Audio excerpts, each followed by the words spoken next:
Hi friends and welcome back to my channel, and if you're new here, hello. My name's George Agenbar and I'm a UK music producer. In today's video we're going to see if we can record a decent sounding song using only 4 instruments.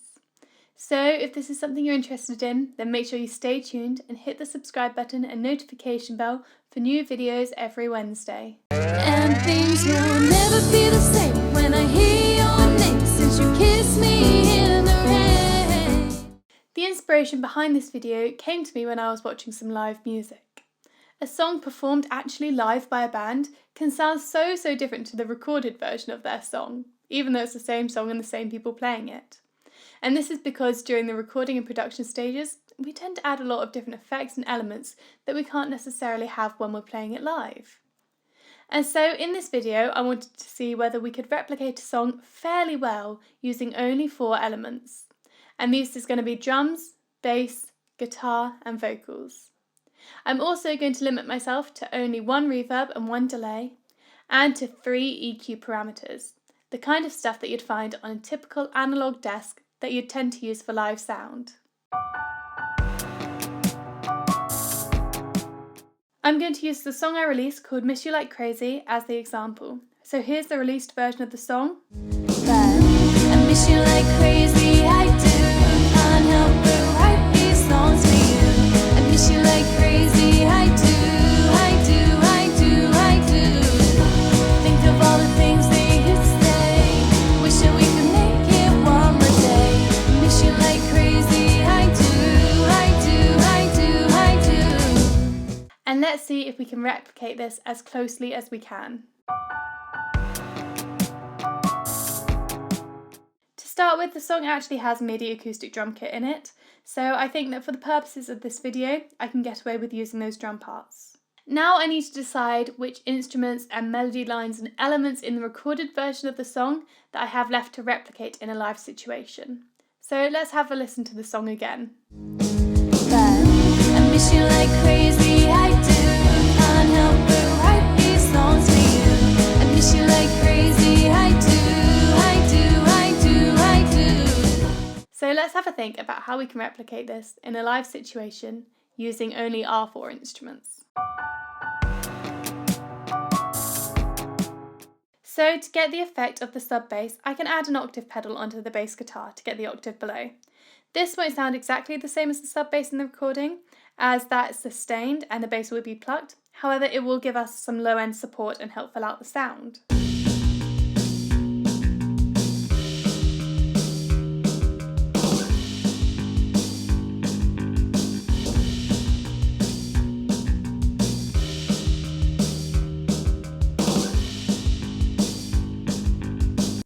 The bass with the lower octave, it is a subtle difference, however I think it offers that low end support that I'm looking for.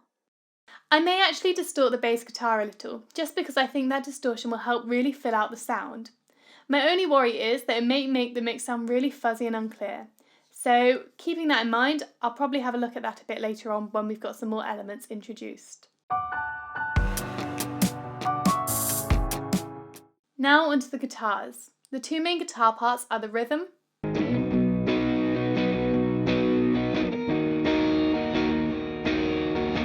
and the riff.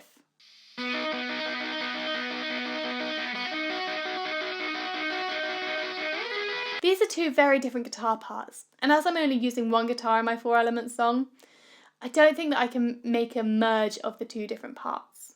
So I'm going to have to choose one or the other. I can either choose to play the riff and use the bass guitar to fill in the space that the rhythm guitar would have taken up, or I can choose to play the rhythm guitar in a way that will help drive the music forward like the riff did.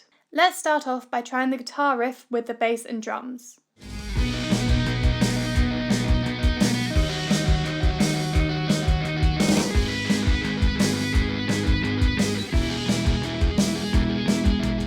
I think this was alright, like you get away with it, but I don't think that it's as full as it can sound. So instead, let's try it with the rhythm guitar.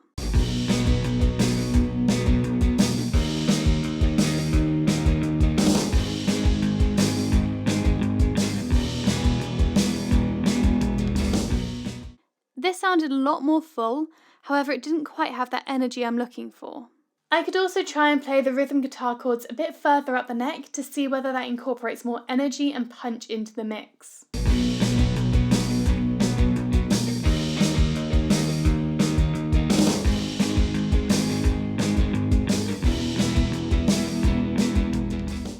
This did sound a bit more energetic, but I still think it can sound better. So let's revisit using the guitar riff. However, this time, to make it sound more full, I'm going to try distorting the bass.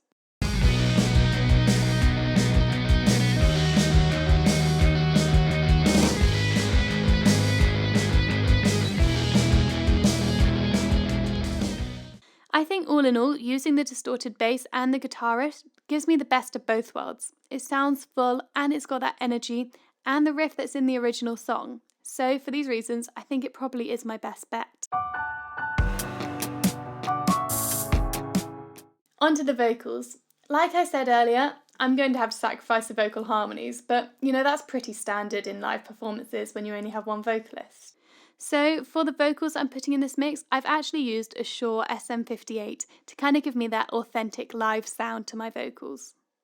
Altogether, our mix, our 4-element song, is sounding like this. I miss you like crazy, I do. Can't help but write these songs for you. Miss you like crazy, I do, I do, I do, I do.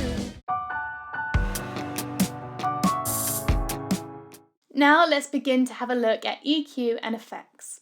As I said, I'm only using 3 EQ curves. I'm going to limit myself to that, and only 1 simple reverb and 1 delay if I really feel it needs it. So first let's have a look at the EQ that I've done on the tracks. So as the drums are MIDI instruments, I have added some additional effects just to make them sound a bit more lifelike, like using overdrive and an exciter. But on the kick, I've simply applied a low cut, a dip at 500 and a boost at around 500 to 600 Hz, and a little bit of compression. On the snare, I've done a boost at 190, a cut at 1400 Hz, and a high shelf at 6.8 kHz, and again a bit of compression. I've left the toms completely clean, and on the cymbals I've just done the tiniest high cut just to take away some of that shrillness. On the bass, I've used the bass amp EQ, but I've also done a low cut and a cut at 980 as I just found these frequencies to be a bit unpleasant. On the guitar, I've again done a low cut, a cut at 450 Hz as I found it was getting a bit muddy, a cut at 1100 Hz because I found it was clashing with the vocals a bit, and a boost at 3.2 kHz to help lift the guitar up. On the vocals, I did a low cut again, a cut at 300 Hz as I found recording through the SM58 did give me a more full and more muddy sound than I was looking for. A cut at 1100 Hz, again just because this was a frequency that I found quite unpleasant in my voice, and a boost at 4.5 kHz. And this had to be quite a big boost to help make the vocals sound a bit more present and shiny because it had been recorded through an SM58 rather than a condenser microphone like the original track had been. In terms of effects, on the majority of the tracks, minus the bass and the kick drum, I've used a 6.6 second large hall reverb. And I've also used a really, really short delay, which I've just put on a select few tracks.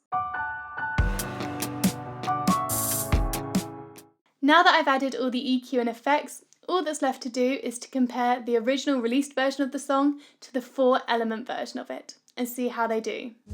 I miss you like crazy, I do. Can't help but write these songs for you. I miss you like crazy, I do. I do, I do, I do. Think of all the things that you say. Wish that we could make it one more day. I miss you like crazy, I do. I do, I do, I do. I miss you like crazy, I do. Can't help but write these songs for you. Miss you like crazy, I do, I do, I do, I do. Think of all the things that you say. Wish that we could make it one more day. Miss you like crazy, I do, I do, I do, I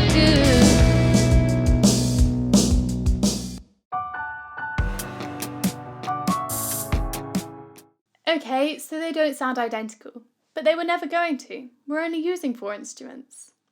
But what's important is that I think the 4-element song, the 4-element version of the song, should I say, gets the energy and the feeling of the song across. And I think that's what's most important when you're playing live, that you convey the main feeling and the main message of the song. Thank you so much for watching this video. I hope you found it useful and interesting. Let me know what you thought in the comments below, and if there are any other videos you'd like to see in the future. Make sure you hit the subscribe button and notification bell, and I will see you again soon.